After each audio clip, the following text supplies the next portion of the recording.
The Crystal Palace floated in space like a giant diamond, its countless facets reflecting the light of 3 distant suns. Captain James Walker stood at the viewing port of his small diplomatic vessel, adjusting his plain black tie. He smiled at his ordinary reflection in the glass. Just a man in a simple suit, nothing fancy or special about him. That was exactly why Earth had chosen him. The palace's defense system scanned his ship for the 3rd time. Walker knew what they were looking for: advanced weapons, high-tech gadgets, or any sign that humans were more developed than their initial scans suggested. They found nothing, of course. That was the beauty of it. Unidentified vessel. A mechanical voice spoke through the ship's speakers. Your presence is unexpected. The Stellar Empire does not accept unscheduled audiences with the royal family. Walker pressed the communication button. This is Captain James Walker of Earth. We received the automated invitation sent to all spacefaring races. He held up the holographic invitation they'd decoded last month. It had taken Earth's best minds just 2 days to crack what the Empire claimed was an evolutionarily impossible puzzle for lesser races. Silence followed. Walker imagined the confusion in their control room.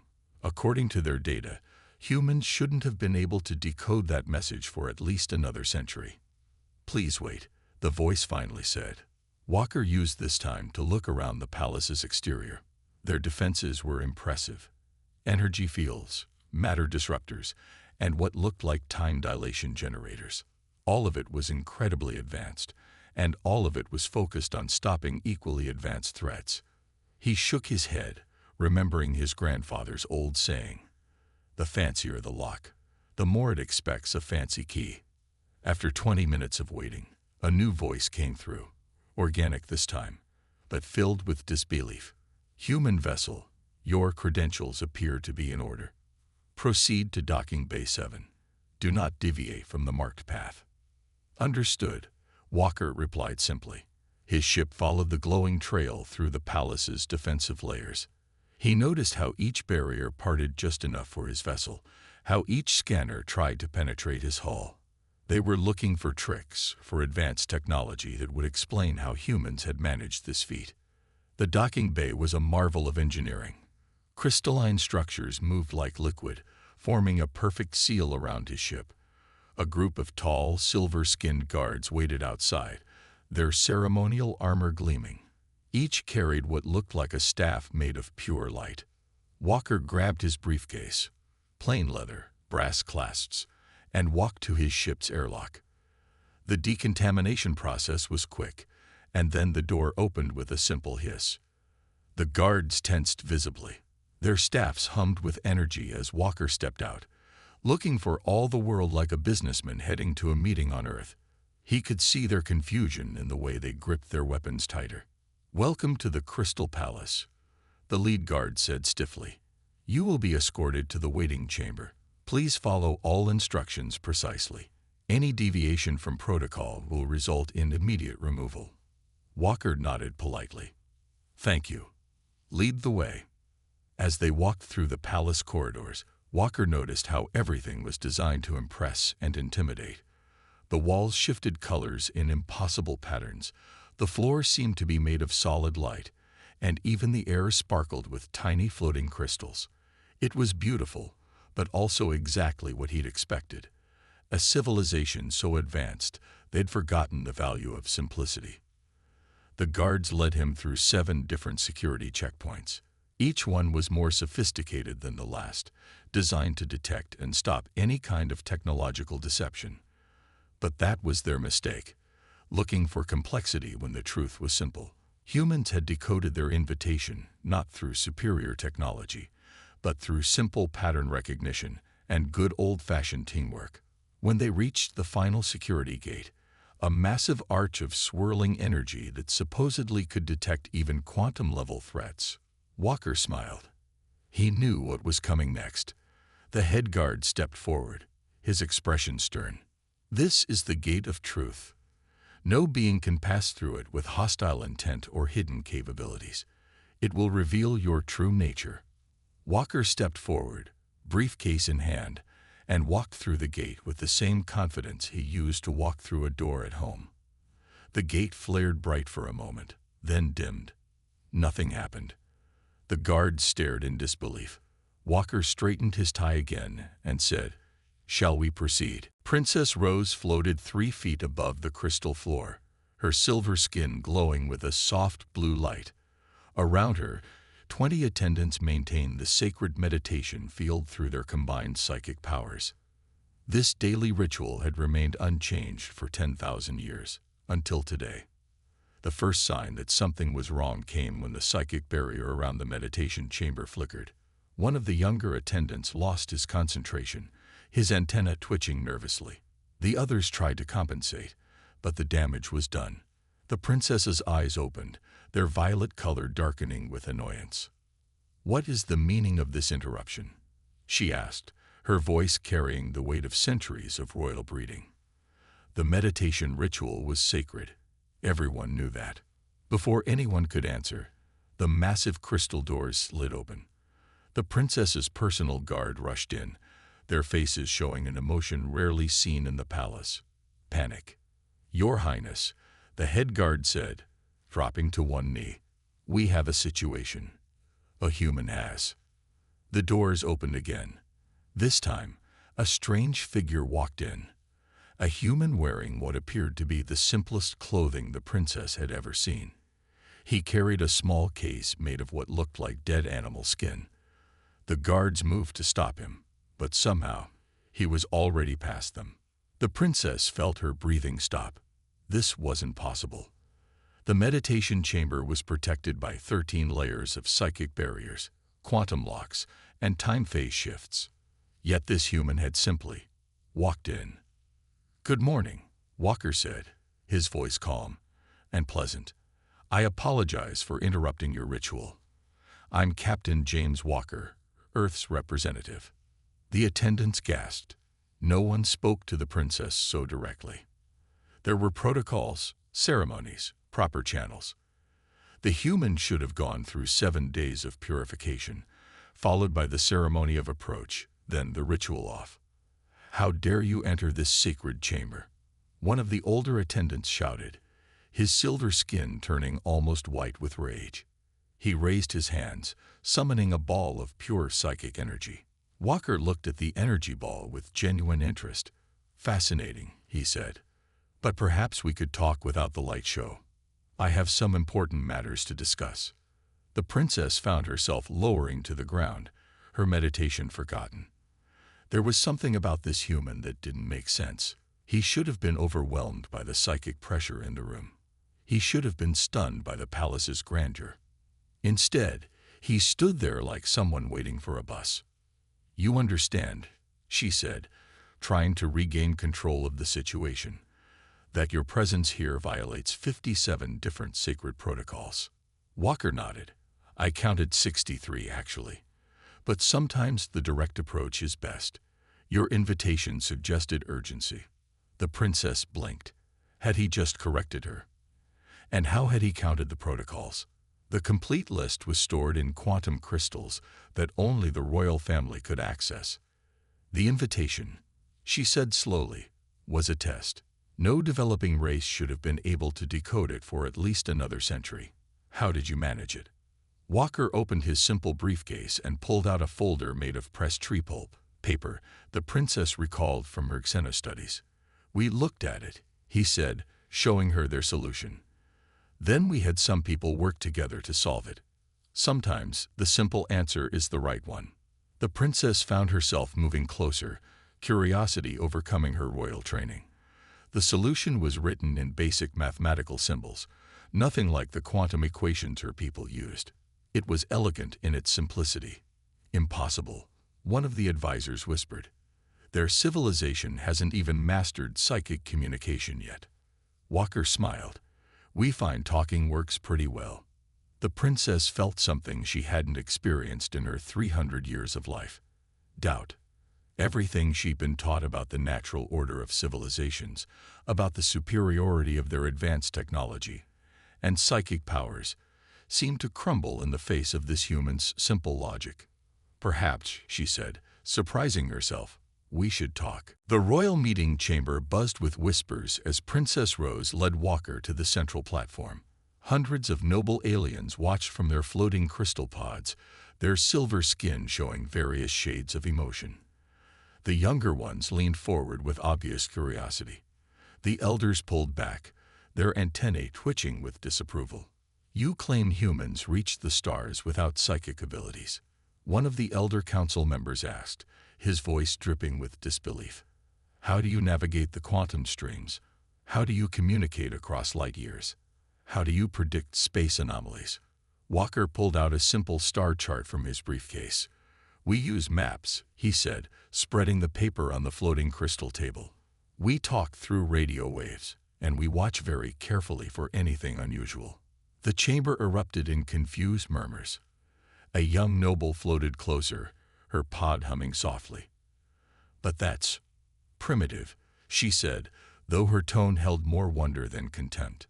"Sometimes primitive works just fine," Walker replied with a smile. He pointed to a section of the star chart. "See this route here? Your people avoid it because the quantum readings are unstable. We found that if you just go around the long way, it's actually safer and uses less fuel." Princess Rose found herself drawn to the simple logic of his words. She'd spent decades learning to read quantum streams, yet this human had found an easier solution just by looking at the problem differently. "But what about the rising ceremony?" another elder demanded. "How can you properly greet the three suns without psychic alignment?" "We say good morning," Walker said. "Sometimes we have coffee." A group of younger nobles actually laughed at this, earning sharp looks from their elders. The princess noticed how the younger generation seemed more amused than offended by the humans' direct approach. "Captain Walker," Rose said, trying to maintain her royal composure, "our civilization has spent millennia developing these protocols. They are the foundation of our society. Are you suggesting they are unnecessary?" Walker shook his head. "Not at all, Your Highness. I'm just suggesting there might be more than one way to do things." He reached into his briefcase again and pulled out something that made several nobles gasp, a simple mechanical watch. "This is how we keep time on Earth," he explained. "No quantum crystals, no psychic synchronization, just gears and springs. It's not as advanced as your methods, but it works. And if it breaks, anyone can fix it with basic tools." The young noble who had spoken earlier raised her hand. "May I see it?" The elders bristled at this breach of protocol, but Walker simply handed her the watch. The noble held it carefully, her eyes wide with fascination. "It's ticking," she said wonderingly. "I can feel the rhythm without using any psychic power at all." More young nobles moved closer, their curiosity overtaking their training. The princess watched as Walker patiently explained how the simple device worked. His words were clear, his explanation straightforward. There was no ceremony, no ritual, just honest communication. "Enough." The head elder's voice boomed through the chamber. "This human makes a mockery of our ways. Princess, surely you see the danger here." Rose looked at Walker, then at the young nobles gathered around him, then at her own reflection in the crystal walls.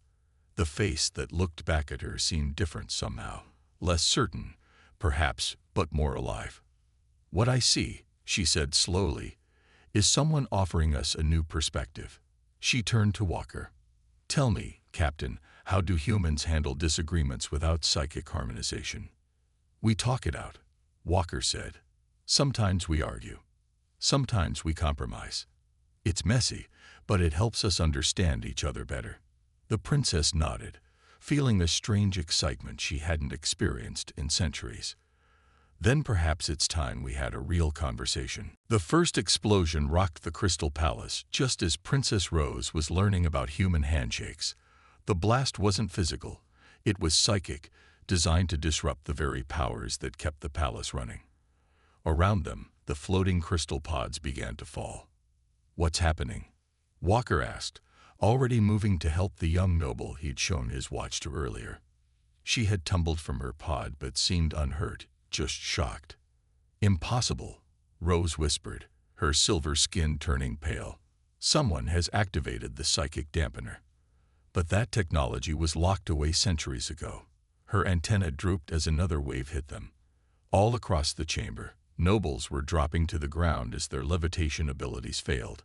The palace's crystalline walls, normally shifting with beautiful patterns of light, went dark. Emergency lights flickered on.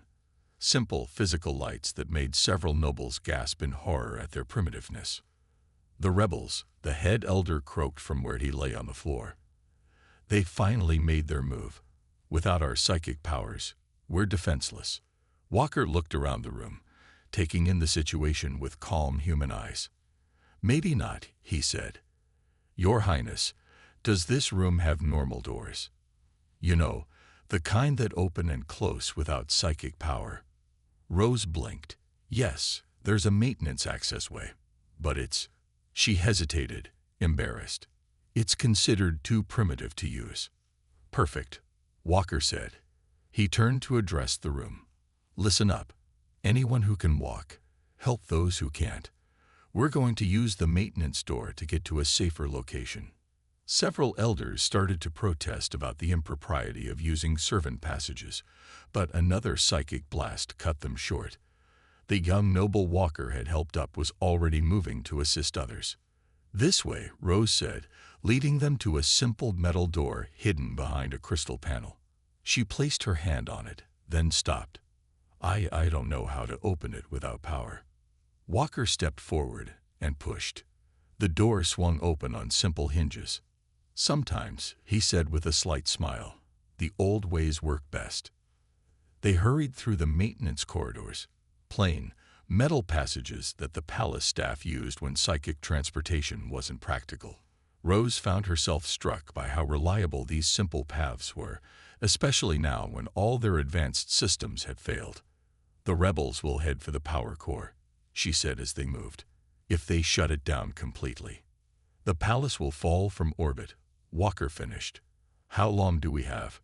20 minutes, maybe less. Rose looked at him curiously. You don't seem worried. Worried doesn't help, Walker replied. Planning helps. Tell me about the power core, not the psychic controls, but the actual machinery. As Rose described the system, Walker nodded thoughtfully. Sounds like a basic fusion reactor with some fancy additions. We can work with that. They reached a junction where 3 corridors met. The sound of fighting echoed from one direction. Energy weapons and shouted commands. The rebels are coming, one of the elders whispered. Without our powers, we can't fight them. Walker reached into his briefcase and pulled out a simple metal tool. This is a wrench, he said. And that's a pipe running along the ceiling. Anyone want to learn some human engineering? The younger nobles stepped forward eagerly. Even some of the elders looked interested despite themselves. This is most improper, the head elder muttered, but he took a wrench when Walker offered it. Rose watched in amazement as Walker quickly taught them how to detach the pipes and use them to barricade the corridor.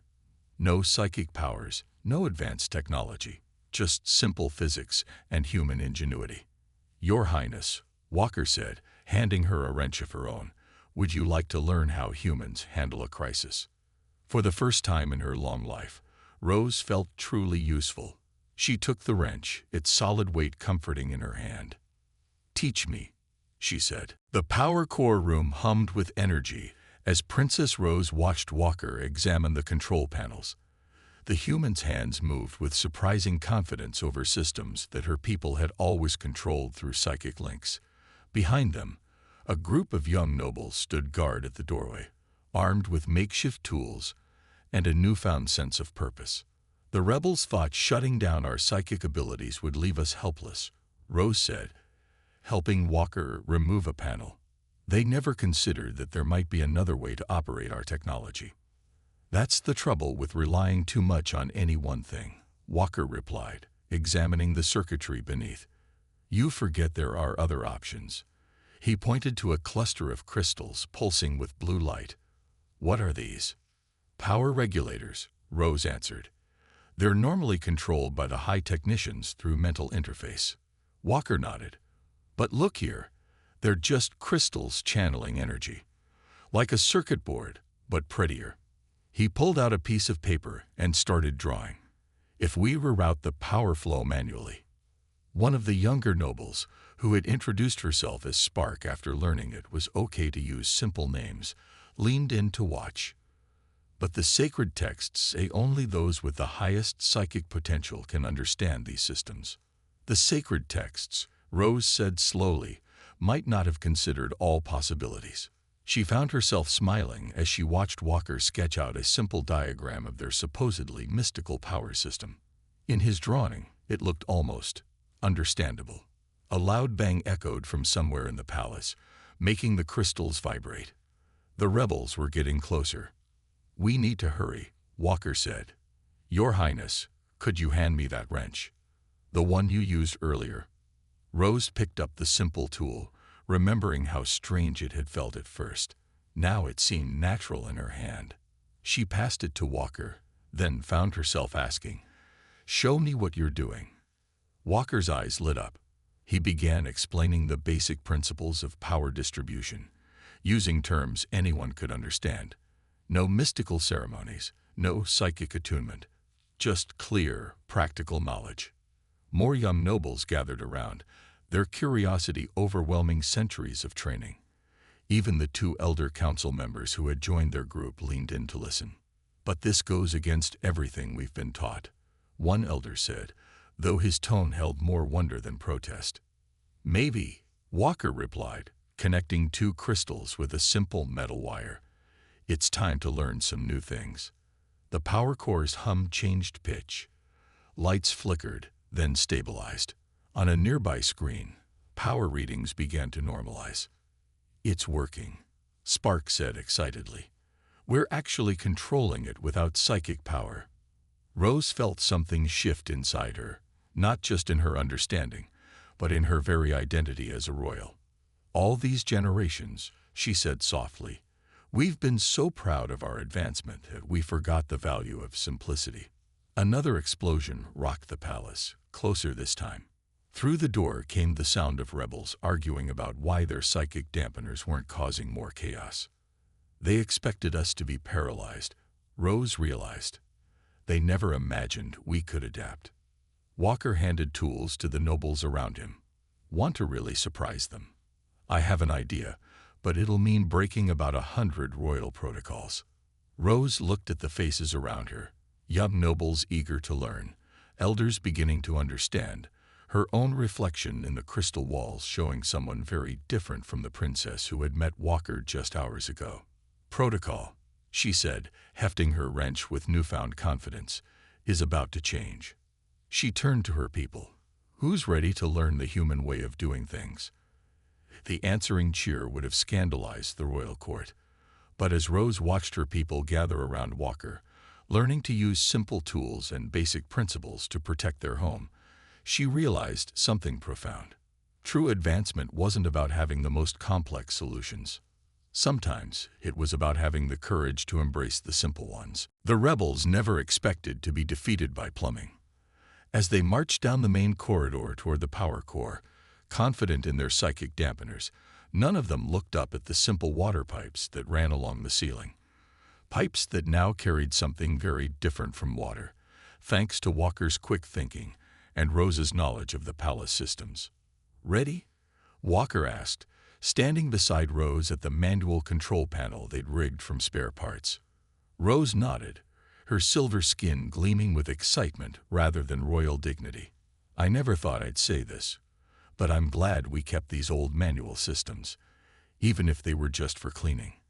Sometimes the best tool for the job is the simplest one," Walker said, then turned to the group behind them, everyone ready with their wrenches. The mixture of young nobles and elder council members nodded, each holding their tools with growing confidence.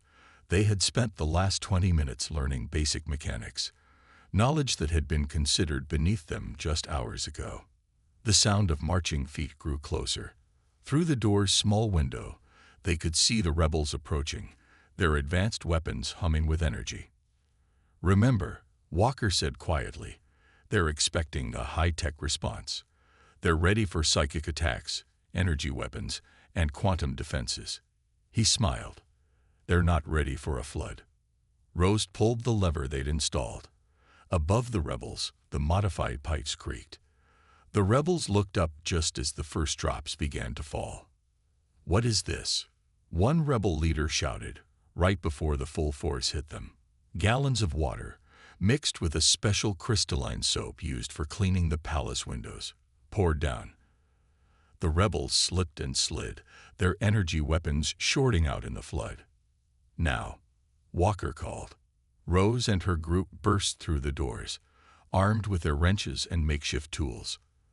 The rebels, expecting psychic attacks, were completely unprepared for physical combat. Their advanced armor, designed to deflect energy blasts, did nothing against simple metal tools. "Surrender," Rose shouted, standing tall as water swirled around her feet. "Your technology cannot help you here." The rebel leader, sprawled on the wet floor, stared up in shock. But our dampeners. You should be helpless without your powers." "We learned something important today," Rose said, helping Walker secure the fallen rebels with simple rope. "True power isn't about having the most advanced technology. It's about being able to adapt." As palace security forces finally arrived, having taken the maintenance stairs, Walker suggested instead of waiting for the lift systems to reboot, Rose watched her people helping to restore order. Young nobles worked alongside servants, using simple tools to repair damaged systems. Elder council members discussed basic mechanical principles with genuine interest. "Your Highness," the head elder said, approaching with an oddly humble expression. We may have been mistaken about some things." "We all were," Rose replied. "We became so focused on advancing our technology that we forgot the value of basic knowledge." She looked at Walker, who was showing a group of nobles how to properly tie knots. "Sometimes the old ways are best." The rebel leader, being led away by guards, shook his head in disbelief. "We spent years developing those dampeners." "Years? How did you defeat us with pipes and wrenches?" Walker walked over, still holding his simple briefcase. "You made the same mistake the palace did," he said kindly. "You thought advancement only moves in one direction. But real progress means keeping what works, no matter how simple it seems." Rose touched the wrench now hanging at her belt, a tool that would have seemed beneath her just hours ago. "Captain Walker," she said, "I believe it's time we had a serious discussion about human-alien cooperation. There's clearly much we can learn from each other."